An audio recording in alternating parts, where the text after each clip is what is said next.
Olá, seja muito bem-vindo ao Fórum.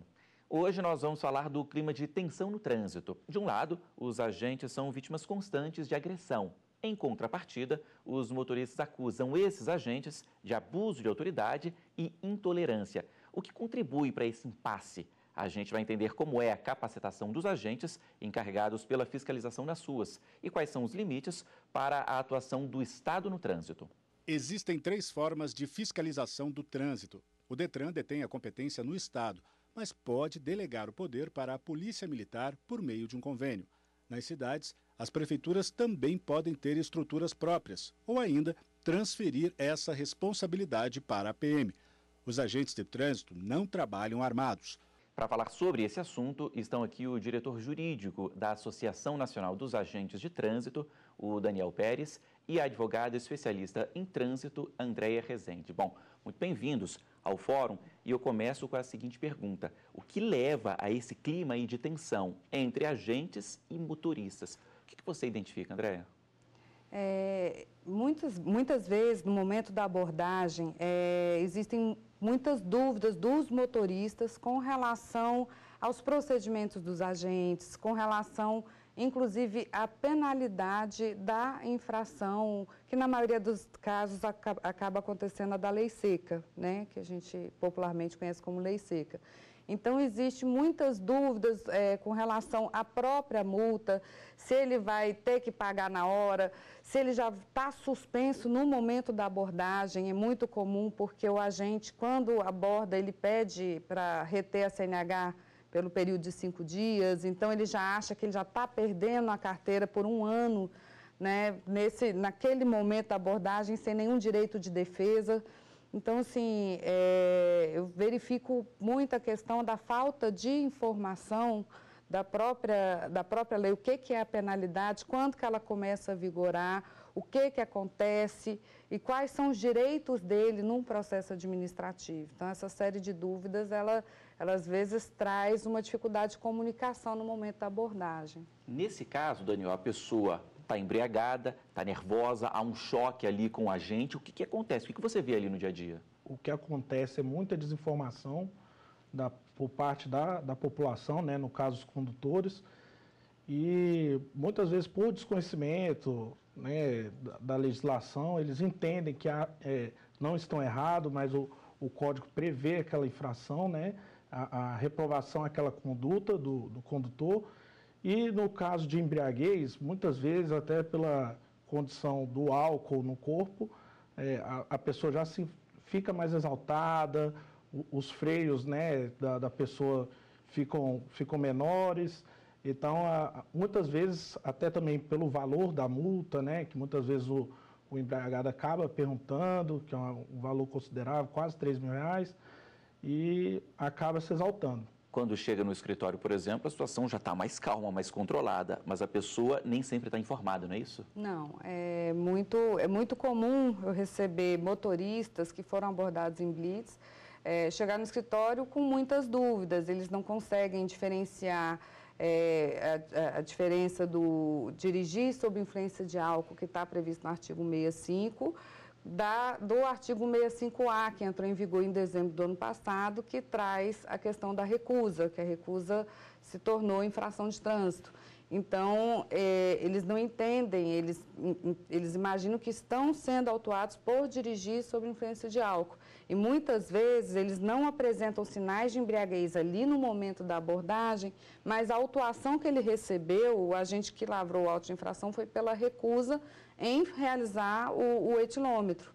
Então, muitas vezes eles têm essa dúvida, porque eles não visualizaram, eles comentam que não verificou sinais de embriaguez no momento da abordagem, não consta no auto de infração nenhum sinal, tem apenas a descrição de que ele foi autuado pelo artigo 65A. Então, isso gera muitas dúvidas aos condutores. O que significa que se a pessoa se recusar a fazer o teste do bafômetro, isso já significa que ela assumiu que bebeu? Na verdade, a questão é um ônus da prova, né? O artigo 277, ele traz que o ônus da prova de mostrar que está dirigindo sob influência de álcool ou não é do condutor, tá? Essa é uma inovação do nosso Código de Trânsito. Já o artigo 165A, ele é a infração.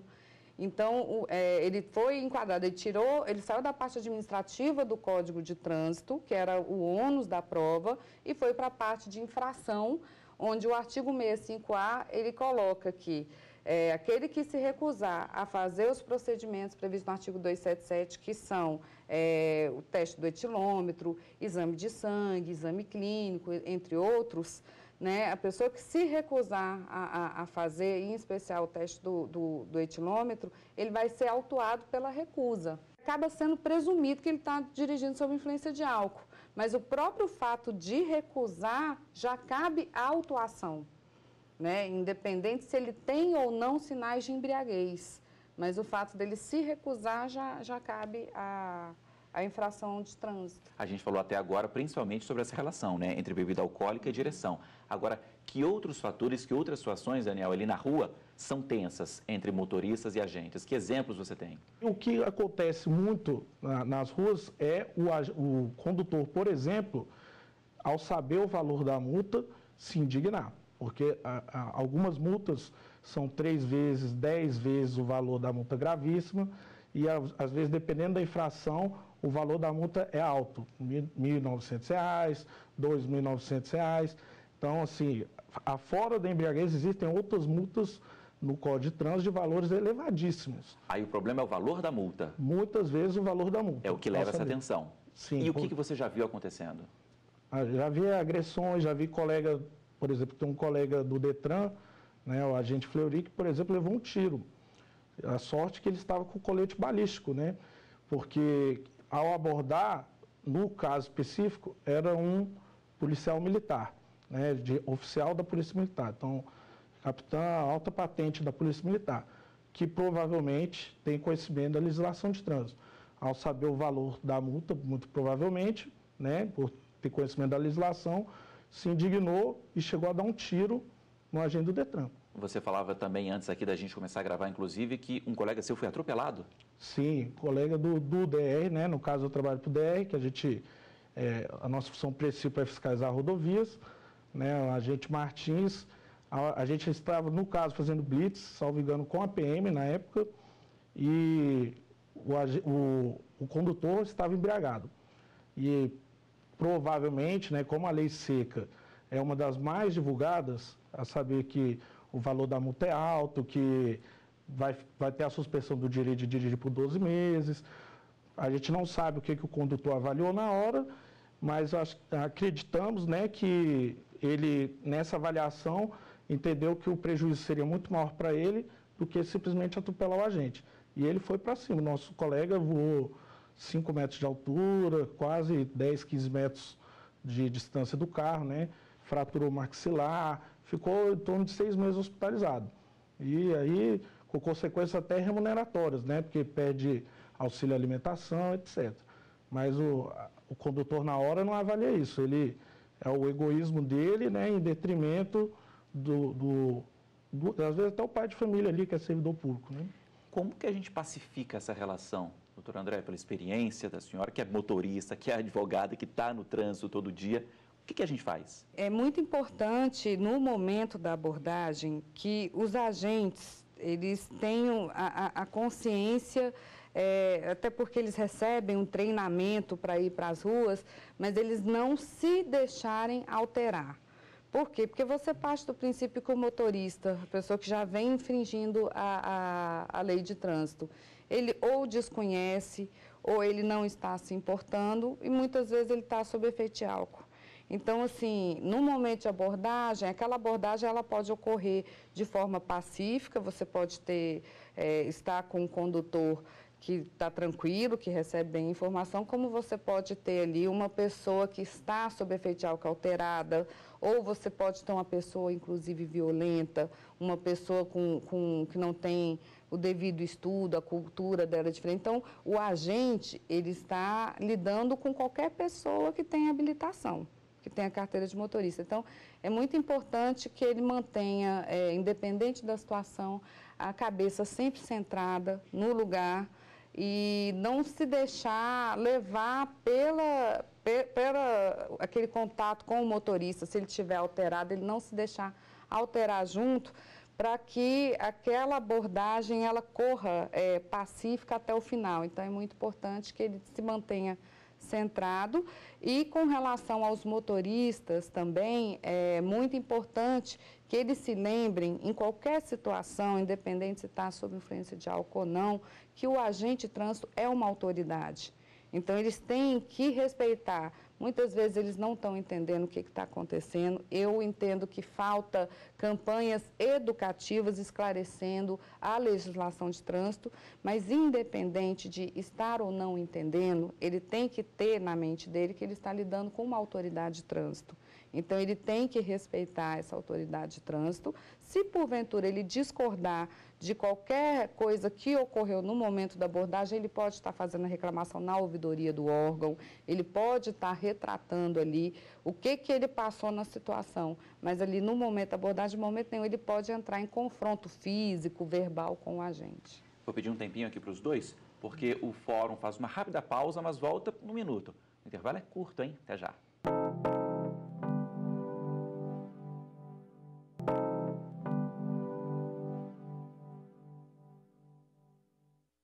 O Fórum está de volta e fala hoje sobre a atuação do Estado no trânsito e a difícil relação entre motoristas e agentes que fiscalizam as ruas. A gente tem um vídeo feito por uma pessoa, por um cidadão, que viu duas agentes de trânsito em Brasília dentro da viatura, sendo que um semáforo bem perto delas não estava funcionando. Ele fez uma cobrança dura aí para que elas saíssem da viatura e fossem organizar o trânsito. Veja aí. O pessoal tem que parar.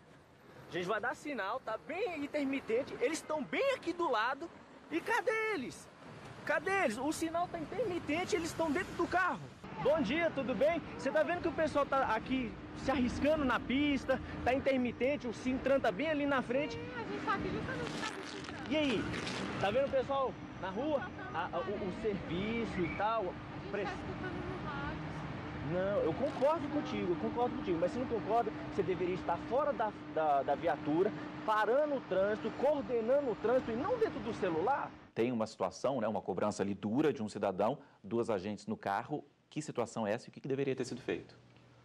Primeiramente, no caso assim, aqui do DF especificamente, porque no caso ali foi o Detran, do Distrito Federal, toda essa parte semafórica, ele é terceirizado, né? Então, quem cuida dessa parte semafórica é o Citran, né? Uma empresa que cuida de sinalização de trânsito aqui no Distrito Federal.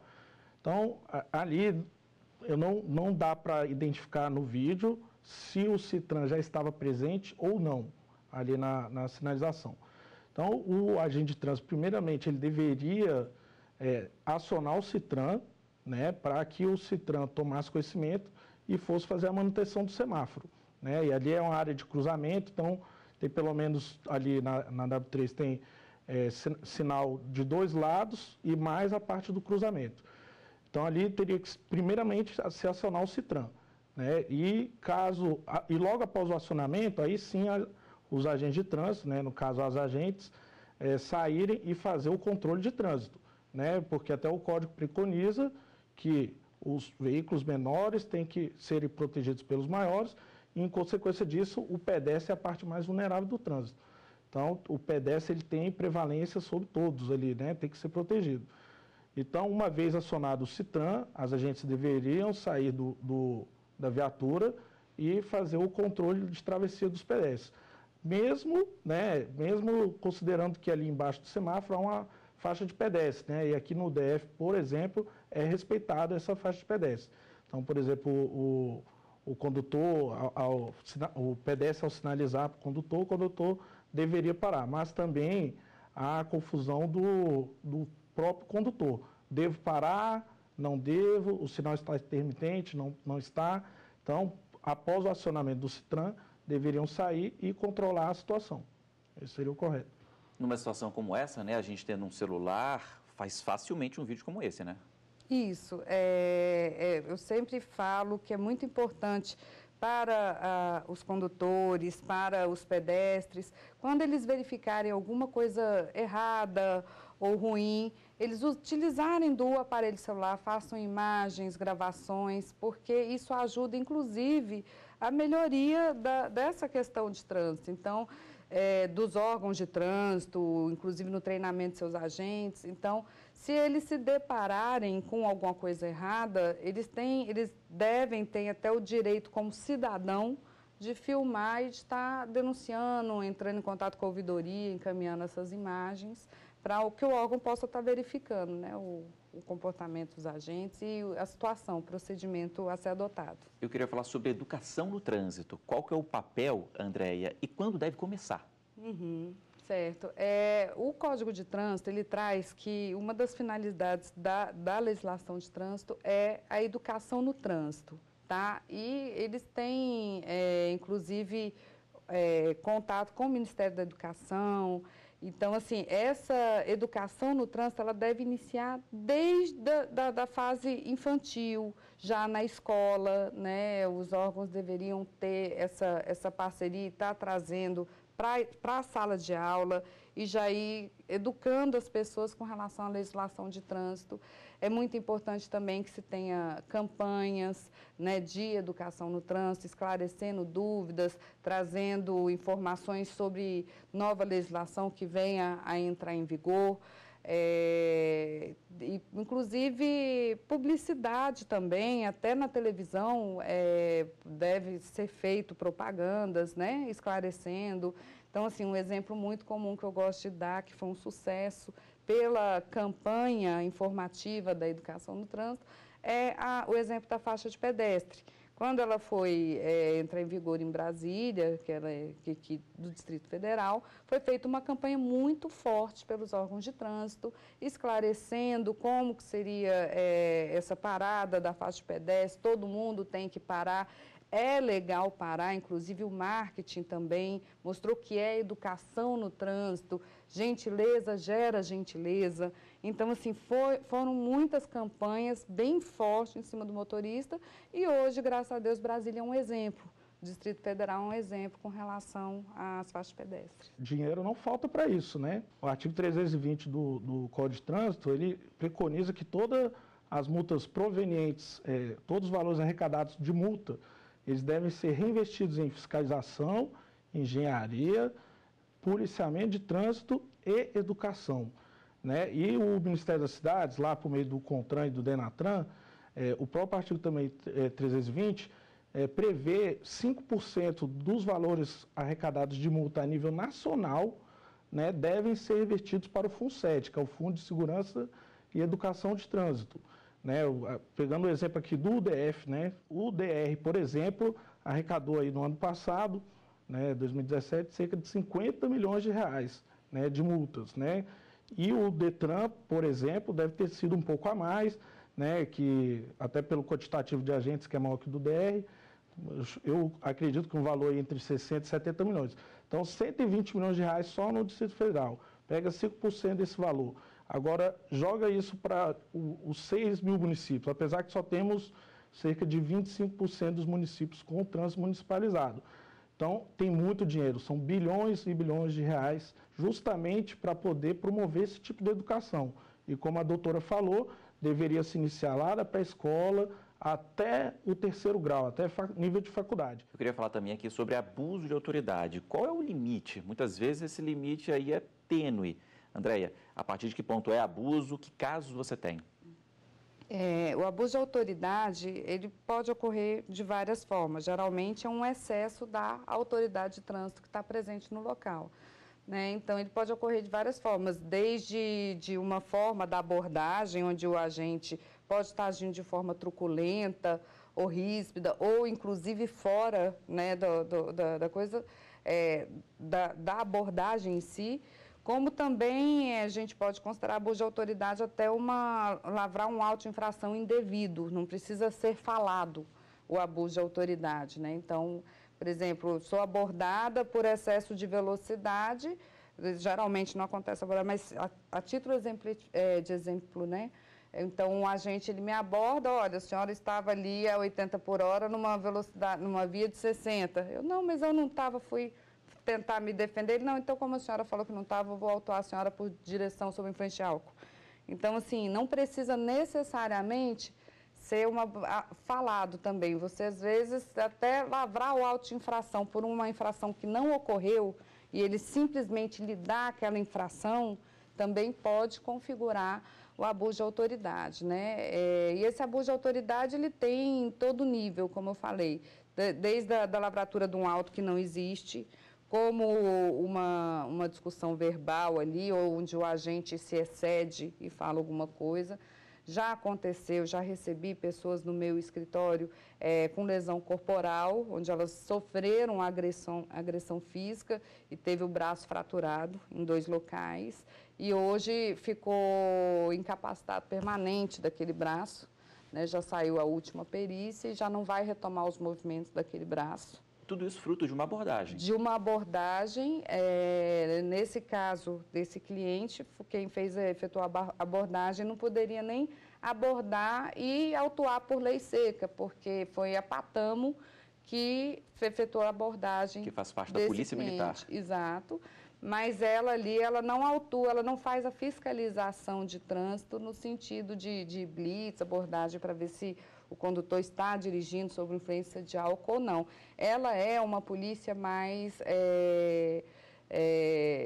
de combate, né? De choque, é para conter, né? Então, ela não, a princípio, não é o objetivo dessa polícia estar fazendo abordagem para ver se o condutor está sob influência de álcool ou não. Sei que você tem um outro exemplo que acabou em voz de prisão dos 2 lados. Exato, aconteceu também de um cliente ser abordado por um agente de trânsito e na época, o que estava em vigor era o artigo 277 do Código de Trânsito, que tratava sobre os meios de prova da embriaguez. E eles entraram em conflito com relação a esse artigo, porque o agente foi autuá-lo no artigo 277, ele, como tinha uma noção de direito, ele quis tirar suas dúvidas e questionar o agente com relação à constitucionalidade desse artigo e à aplicabilidade desse artigo. E aí eles entraram nesse pequeno debate com relação à matéria, né, em si do artigo 277, e o agente se exaltou e deu voz de prisão a ele, né, por desacato, porque ele não estava aceitando ser autuado, e ele deu voz de prisão ao agente por abuso de autoridade. Então, acabaram os dois indo para a delegacia. Para terminar, Daniel, é uma situação que deve ser evitada, e como que a gente evita?